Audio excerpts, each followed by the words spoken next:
Good morning, good evening, good afternoon, and remember, Context is Everything Media Network founder and CEO John Michael is reading another textbook cover to cover. Here, this textbook was written in 1940. With this 1940 textbook, I'm going to be reading Chapter 5. And the section is titled, The Great Struggle Between the English and the French. Before we get started, welcome to Context is Everything Media Network, Studio D, the newest iteration of the media network empire. Let's continue on, why don't we? French territory in lost America.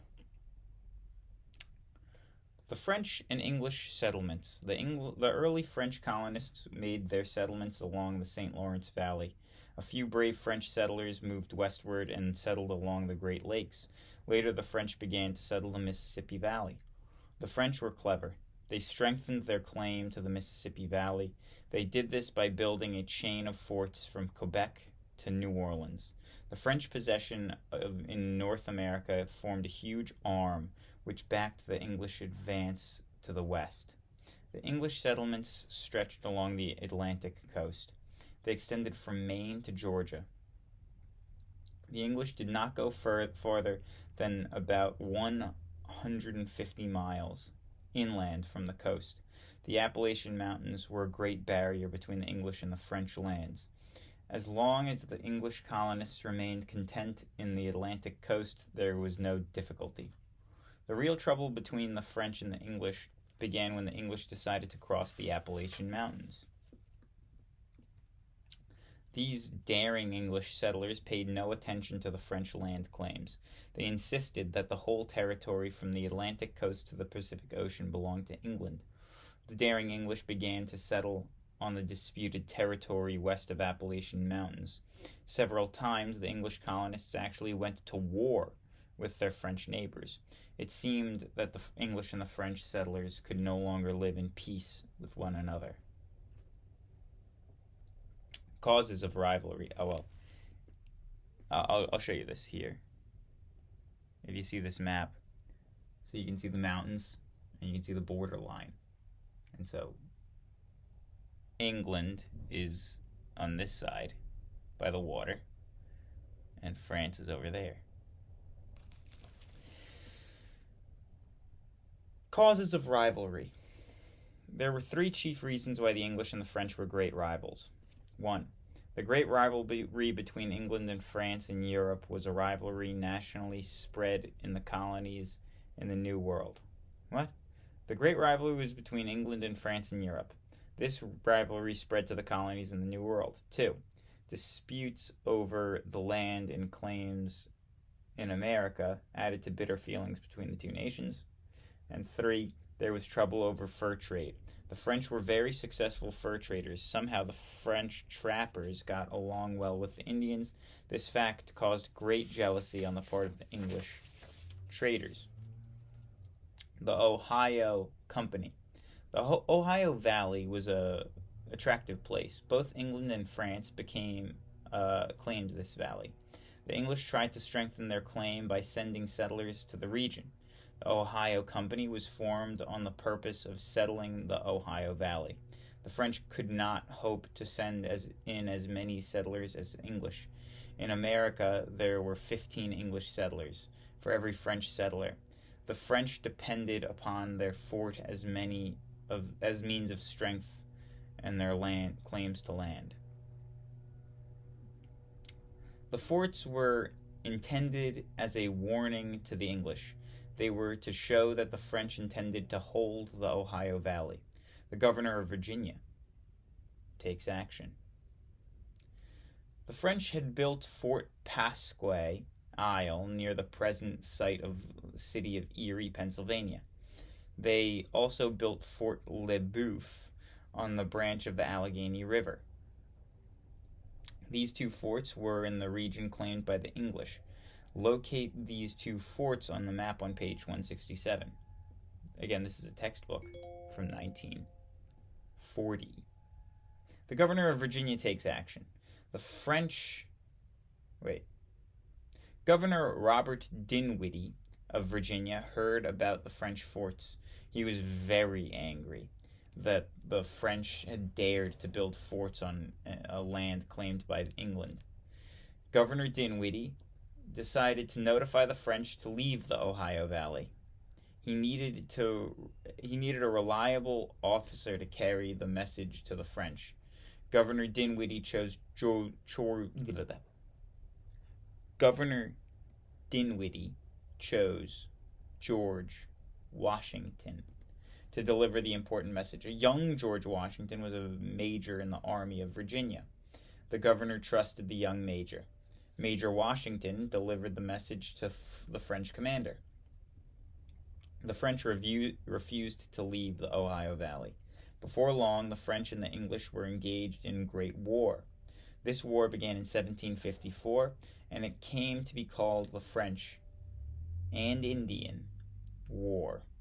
During the time the great struggle was taking place in America, a great war was being fought in Europe. In Europe, this war was called the 7 Years' War.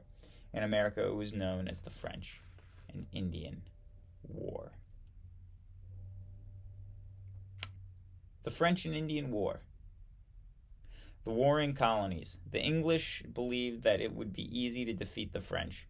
There were only a few thousand French in America when the war began. There were about 15 times as many English people as there were French people. There was one great weakness that the English had to overcome. The English settlers of the 13 colonies were not united. English settlements were scattered all along the Atlantic coast. The colonies were very jealous of one another. This weakened the English colonies. Benjamin Franklin, a clever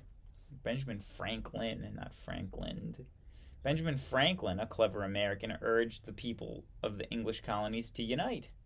He realized the danger of a lack of union among the colonies. The colonies could not agree. This lack of union was a great disadvantage to English. The French profited by the weakness of the enemy caused by the lack of union. Fort Duquesne. I'm going to guess it's Duquesne. D-U-Q-E-A. D-U-Q-U-E-S-N-E. Duquesne? Where the city of Pittsburgh now stands, two streams meet to form the Ohio River. The meeting place of these streams is called the Forks of Ohio. The early explorers and settlers realized that this was a place of importance. It was really the key to the Ohio Valley. Whichever nation controlled the forks would also control the Ohio Valley. The British started to build a fort right at the Forks of Ohio. The French dared not permit British to remain in control of this key position. The French drove the British from the fort they were building. The wise Frenchmen finished the fort themselves. The fort was named Fort Duquesne. This name was given to the fort in honor of Governor Duquesne, who was the governor of New France. Oh my God.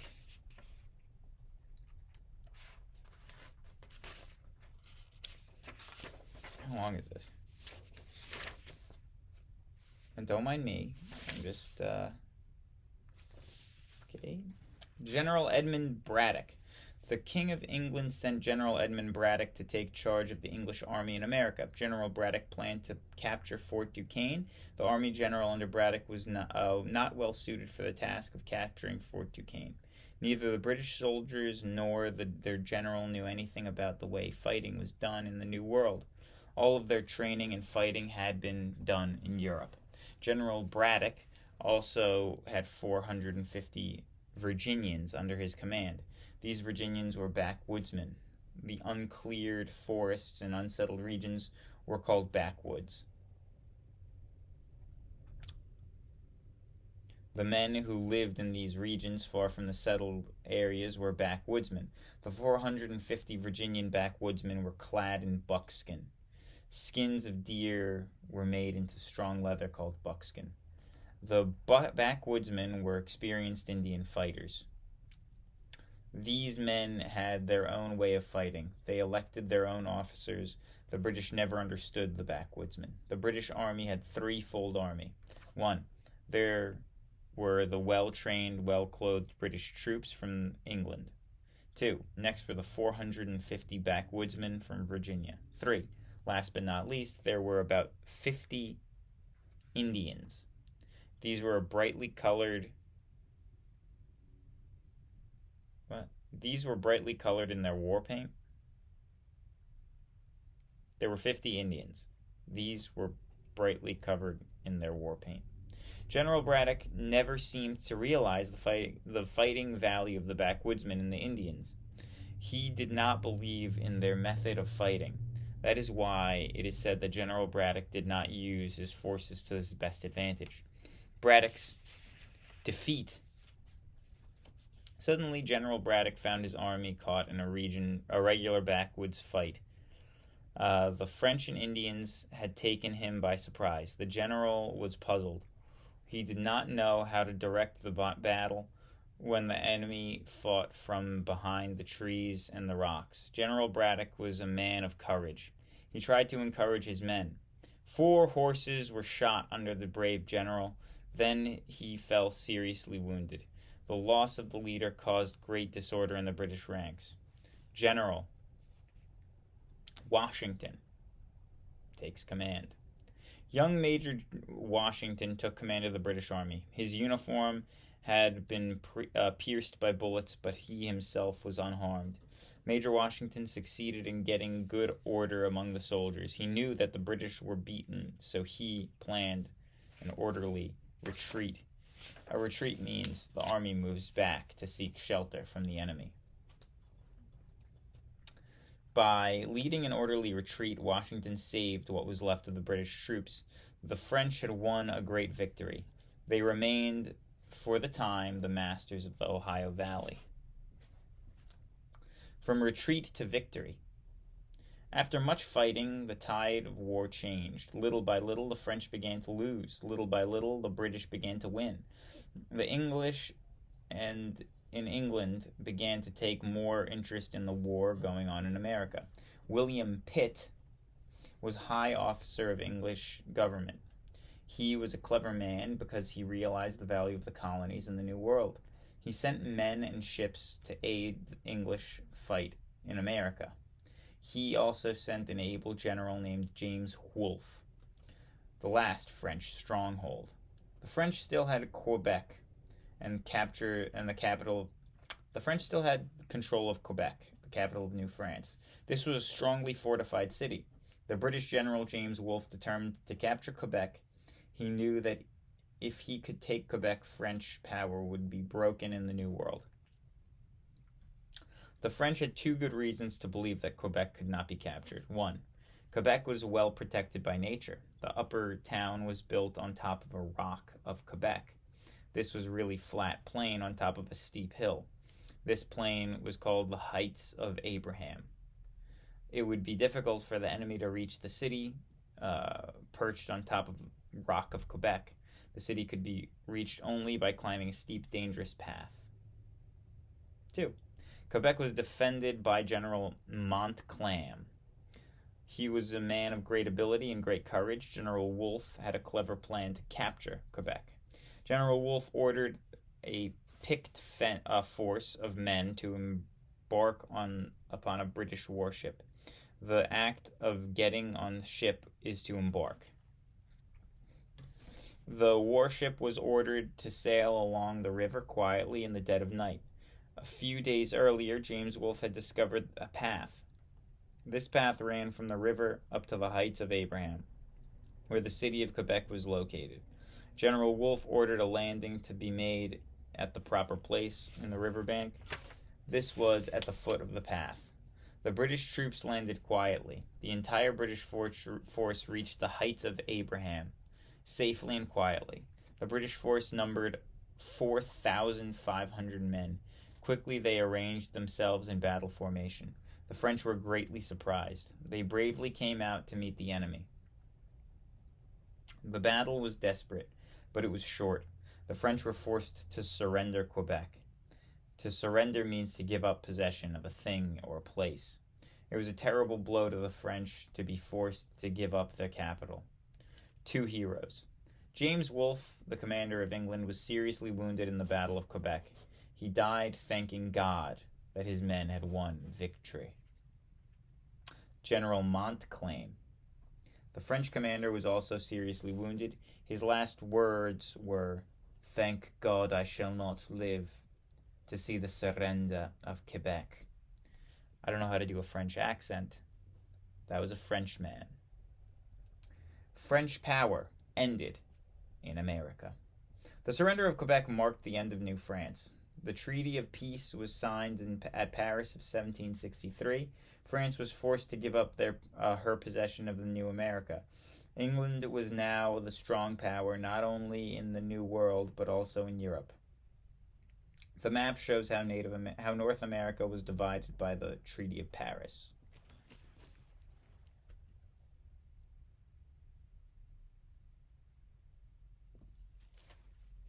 The surrender of Quebec marked the end of New France. I already read that. Number 1, England took possession of New France. England also took the French territory east of the Mississippi River, except for Port of New Orleans. 2, Spain was given the city of New Orleans. Spain also gave the vast territory between the Mississippi River and the Rocky Mountains. 3, France was allowed to keep a few small islands near the Gulf of St. Lawrence. These were good fishing stations. Results of the French and Indian War. The French and Indian War had several definite results. 1, the power of France in the New World was forever crushed. 2, the power of England was greatly strengthened in America and in Europe. 3, the change of land ownership made England practically ruler of the North American continent. England now controlled original 13 colonies along with the Atlantic coast. Canada, the land in which was called New France. 3, the land between the Appalachian Mountains and the Mississippi River. This included Ohio Valley, the Great Lakes region where fur trade was most profitable. The American colonists had learned to fight well, and the American colonists had learned to fight as well as the British soldiers. Their experience as soldiers was to prove of great value to them later on. The colonists learned that war was expensive. Paying for the war later caused real trouble between the colonies and England. The war tended to unite the colonies. Beginning of union. Before the French and Indian War, the colonies had little to do with one another. They were very jealous of one another. The war taught the colonists that they had the same interests. Fighting the French as a common enemy, had really united the English colonies in America. This spirit of union became so strong a bond that the colonies were able to later make their great Declaration of Independence. This freed them forever from English rule. And thank you, and God bless.